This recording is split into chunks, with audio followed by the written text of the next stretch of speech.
Les nouvelles de l'industrie sont présentées par Saint-Raymond, la ville de l'automobile. 4 concessionnaires à votre service. Voilà de retour et c'est maintenant le temps des nouvelles de l'industrie. Marc, tu as beaucoup de nouvelles pour nous. Oui, quelques nouvelles en fait intéressantes, des nouveaux modèles et des affaires un peu particulières, tu vas voir. La première, en fait, ça concerne Land Rover. Land Rover, je l'avoue très humblement, c'est une compagnie que j'aime beaucoup parce que moi, j'aime les gros utilitaires carrés. Sans égard à ma propre taille. Et celui-là, c'est le Range Rover Sport, celui qu'on vient d'annoncer pour 2018. Un véhicule qu'on a considérablement modifié, pas nécessairement physiquement, parce que physiquement, là, bon, nouveau pare-choc, des nouvelles jantes, une nouvelle calandre, mais bon, il faut vraiment être un connaisseur. C'est plutôt à l'intérieur, en fait, qu'on a considérablement changé. Pas nécessairement. Et c'est là qu'on avait besoin de travailler. Oui, mais honnêtement, moi, je ne suis pas un fan des changements. Je t'explique pourquoi. On a maintenant le système d'infodivertissement qu'on appelle le Touch Pro Duo. C'est la fameuse manie d'avoir des écrans de type iPad, de type tablette numérique. On en a 2 et on a enlevé les boutons physiques. Tout ça, c'est maintenant tactile.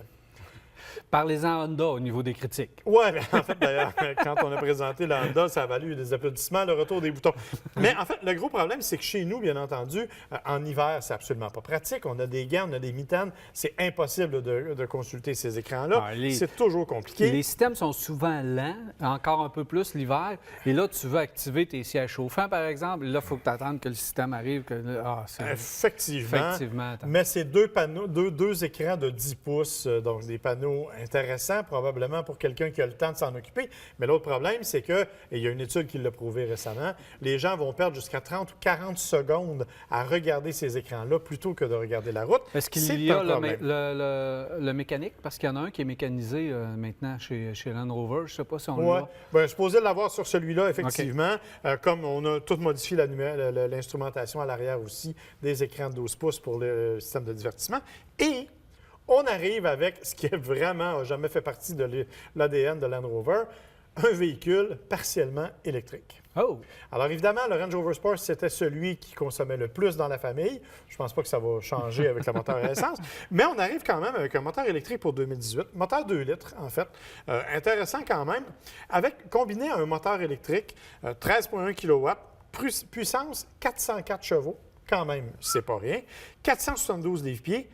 L'idée, en fait, c'est qu'on va pouvoir brancher le véhicule et il va être bon pour une distance de 51 km en mode 100% électrique. Parfait. Ce qui est amplement suffisant. 0-100, 6,4 secondes pour un véhicule qui pèse quand même un petit peu plus de 5000 livres. Ça commence à faire du monstre. Évidemment, on n'a pas encore diffusé officiellement les codes de consommation. On devra attendre quelques semaines, quelques mois même. Mais le véhicule, je l'avoue, je l'aime beaucoup. Mitsubishi va être obligé de changer leur publicité? Quoi? Seul sport utilitaire branchable oui, au monde? Effectivement, tu as raison. Alors, non, Land Rover s'en vient avec ça. Évidemment, ce n'est pas le seul. On sait que Mercedes aussi s'en vient avec ça, donc on est là aussi. Mais pour l'instant, Mitsubishi fesse là-dessus, oui, ils n'ont pas le choix. Les autres arrivent en décembre, alors que Land Rover va arriver seulement l'an prochain. Donc, évidemment, ils se donnent une petite marge de manœuvre. Oui, voilà. Tu le sais, c'est le Salon de Tokyo qui s'ouvre au cours des prochains jours. Un salon qui est un peu particulier parce que, évidemment, il n'y a que les manufacturiers japonais qui sont là, qui présentent toutes sortes d'affaires, y compris des concepts particuliers. Il y a de la bébelle là, pas à peu près. Il y a de la bébelle, il y a toutes sortes d'affaires, des outils, des camions commerciaux, des autobus, en fait. Il y a beaucoup de japonaises aussi. C'est un des rares salons au monde où il y a autant d'hôtesses féminines qui présentent les véhicules. Ah. Ouais, en tout cas, bref, c'est probablement dans la culture. Mais là, c'est pas de ça dont il est question. C'est plutôt d'un véhicule Toyota. Le GR-HV. OK? Et maintenant, le défi, c'est de savoir pourquoi il s'appelle le GR-HV. Tout simplement parce que le GR, ça vient de Gazoo Racing, qui est la division de sport motorisé de Toyota au Japon. Une des divisions.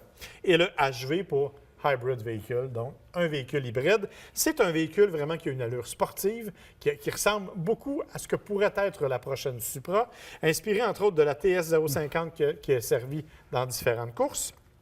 Et, attention, quand même, on parle d'un véhicule qui ressemble, moi je trouve, à la 86. On l'a vu. C'est ça. Par contre, elle a un toit Targa. Et ça, je trouve ça magnifique. Ouais. C'est le retour des T-Top. Mais j'adore ça. Décolle-moi pas sur la 86, là, parce qu'ils dorment tellement au gaz avec cette voiture-là. Ça devrait exister depuis fort longtemps sur la 86. Exactement, je suis tout à fait d'accord. Mais là, on arrive avec un véhicule qui promet d'être beaucoup plus puissant, partiellement électrifié, Probablement, en fait. C'est la 10 ou 15e voiture qu'on voit qui devrait ressembler à la prochaine Supra. Oui, c'est ça. On peut-tu nous la montrer à un moment donné, cette voiture-là? Ça fait combien d'années qu'on en parle? 4 ans, 3 ans? La FT1, la FT, je ne sais plus quoi. Oui, je suis d'accord. Mais en tout cas, celle-là va être à Tokyo et celle-là devrait rouler. Donc, j'aime les phares, par contre. Moi aussi. Non, je trouve que vraiment, c'est un beau concept en noir. Moi, comme celle-là, évidemment, c'est un peu plus massif. La partie arrière aussi est assez imposante. Cette voiture-là, c'est définitivement une 86 modifiée en véhicule concept. Oui, bien, elle est un petit peu plus longue, 4,4 mètres quand même. Ben oui, toute la partie avant était allongée. C'est ça. Fait que c'est un peu différent, là, mais oui, c'est une belle voiture. Dans la série des dimensions un peu imposantes, j'ai un camion pour toi, Daniel. Oh, un camion? Oui, mais en fait, c'est plus ou moins un camion. Ça s'appelle le Rezvani, excuse-moi, il faut que je le lise, Tank Concept. C'est frêle et délicat, comme tu peux le constater. C'est basé sur un Jeep Wrangler. C'est un monstre absolu. C'est un véhicule, évidemment, qui est modifié, tu auras compris. On ne sait pas s'il est homologué pour le Canada. Ça se vend à la bagatelle de 200 000 canadiens, sans les options. Wow. Petit moteur tout à fait délicat, c'est un V8 de 6,4 litres de 500 chevaux, évidemment.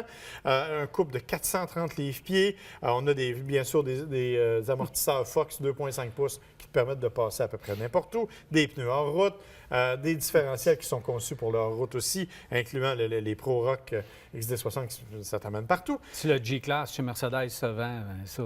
Oui, mais l'intérieur a été fait de façon particulière. Il y a aussi des écrans d'affichage. C'est ultra moderne. Il doit y avoir des caméras en dessous, un peu partout. On a complètement tout modifié et, parce qu'une vedette comme toi a besoin de protection, c'est possible de l'avoir en version blindée avec du Kevlar.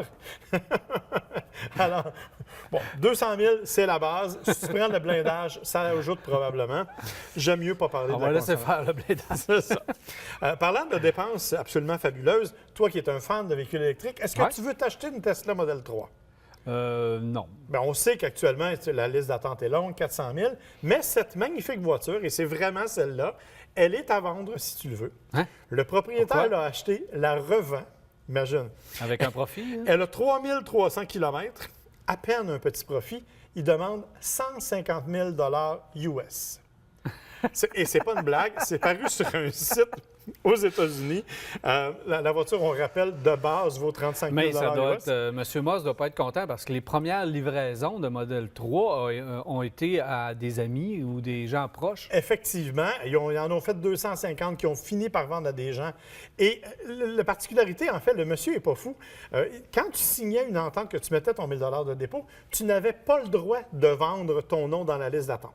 Alors, tu ne pouvais pas dire, mettons, moi, je suis numéro 2, je vais la vendre. Tu n'avais pas le droit, c'était dans les contrats. Alors, monsieur a roulé avec sa voiture, il a fait 3300 km, et là, il n'y a plus personne qui peut l'empêcher de la vendre. C'est une voiture d'occasion. Alors, lui, il la vend en disant aux gens, écoutez, si vous voulez devancer la liste d'attente des 400 000... Il a le droit de demander ce qu'il veut. Oui.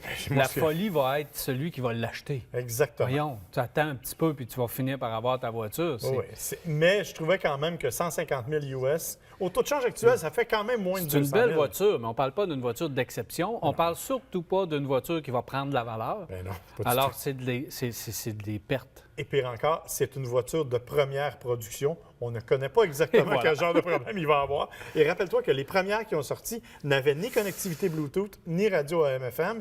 Ça prend une mise à jour du programme pour être capable de les avoir. Alors, on n'est pas dans le grand luxe, mettons.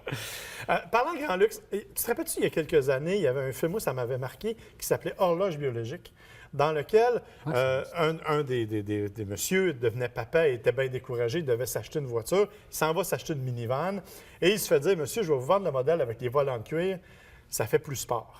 Tu sais, une minivan sport. Bien, Pacifica a compris le message avec ça, Chrysler a compris le message avec sa Pacifica et ils sortent maintenant un groupe d'options sport.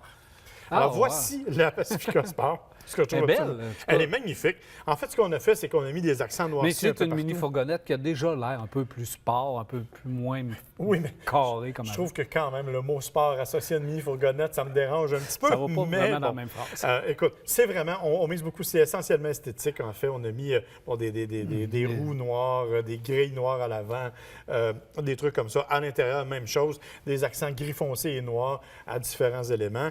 Bref, c'est un groupe d'options qui se vend 995 $. Vous avez l'option sport et vous pouvez aussi acheter des roues de 20 pouces pour 600 $ de plus.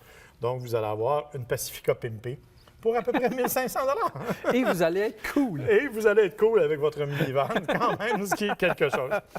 En terminant, j'ai une dernière nouvelle. C'est une étude qui a été faite par le groupe automobile, le groupe d'assurance du Canada, qui est un peu troublante, mais qui en même temps ne nous surprendra pas, qui nous dit qu'il y a de moins en moins d'hommes et de jeunes au volant. Alors, ce qui se passe, c'est qu'ils ont calculé le nombre de voitures qui étaient assurées par groupe d'âge. Ils se sont aperçus, entre autres, que chez les jeunes de 16 à 20 ans, 20 de baisse de voitures assurées.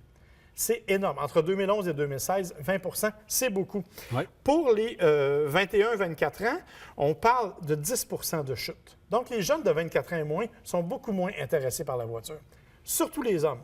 Chez les filles, en ce qui concerne les 16 à 20 ans, on parle d'une baisse de 15 Heureusement, de 21 à 24 ans, on parle d'une augmentation de 7 Donc, les filles sont plus intéressées par les véhicules que les gars, ce qui est quand même un peu surprenant. Il y a quand même, c'est une tendance qui est assez généralisée, il faut le dire. En tout et partout, c'est une baisse générale, mais heureusement, les gens plus âgés décident de prendre le relais. Chez les 65 ans et plus, par exemple, on dit que ça a augmenté de 26 chez les hommes et 36 chez les femmes, le nombre de véhicules assurés. J'espère qu'ils font le lien avec la démographie. Bien, c'est sûr qu'évidemment, il y a toute la démographie qui change, mais il y a aussi, et ça, c'est une étude qui avait été faite aussi aux États-Unis, qui avait fait la même démonstration, chez les jeunes ont tendance à s'en aller davantage en zone urbaine, là où on offre une tonne de produits comme le transport en commun, bien entendu. Ils sont sensibilisés au transport en commun, ce que nous, on l'était beaucoup moins. L'autopartage, les communautos et autres de ce monde, oui. Turo, des systèmes qui permettent de louer des voitures à très court terme. Bon, alors, je pense que c'est, pour l'environnement, une bonne chose. Pour le tripeux de char que je suis, un peu une déception. Mais bon, je me console, j'ai un fils de 18 ans, il a sa voiture, il est bien content. Il est bien heureux. C'est ça, effectivement. Merci beaucoup, Marc. Ça fait plaisir. Alors voilà, c'était Marc Bouchard en direct de la salle des nouvelles de Virage. On s'arrête et on va ouvrir.